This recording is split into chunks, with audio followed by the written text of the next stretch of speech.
સુરતમાં મેટ્રોની કામગીરી દરમિયાન ક્રેન પડતા મકાન ધરાશાયી. નાના વરાછા સ્થિત ચીકુવાડી નજીક બની હતી. ક્રેન એક મકાન પર તૂટી પડતાં મકાનને નુકસાન થયું હતું. સદનસીબે પરિવારના સભ્યો વડોદરા કામ અર્થે ગયા હોવાથી જાનહાનિ ટળી હતી. જો કે પરિવારની મુશ્કેલી ક્રેન પડતા વધી ગઈ છે. પરિવારના સભ્યોને ઘરે પણ જવા દેવામાં આવતા નથી. ઘરને કોર્ડન કરી દેવામાં આવ્યું છે.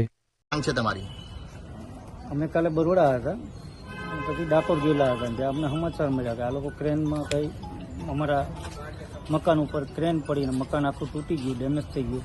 અને ફાયર બ્રિગેડવાળાએ ઉપર જઈને જોયું તો સ્લેપો વળી ગયેલા છે.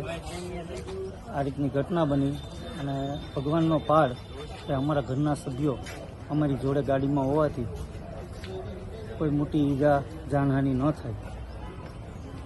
હવે તમારી શું માંગ છે? આમાં જવાબદાર દરેક વ્યક્તિ, મેટ્રો કે કોન્ટ્રાક્ટર, જે કોઈ એન્જિનિયર, એની વિરુદ્ધ ગુનો દાખલ થાય અને કાયદેસરની કાર્યવાહી થાય. ન્યાયિક પ્રક્રિયા પ્રમાણે જે આનો રસ્તો થવો જોઈએ એ થવો જોઈએ.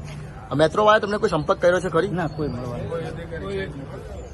તમારું મકાન તૂટી ગયું છે, હવે રહેવા લાયક નથી રહ્યું, તો તમને રહેવાની કોઈ જગ્યા સગવડ કરવામાં આવી છે? ના, એની કોઈ મને ફોન નથી આવ્યો અને એની કોઈ જરૂર નથી. આ આખો વિસ્તાર છે, ગમે એના ઘરે જઈએ, ગમે એના ઘરે રહીએ કાયમ છે.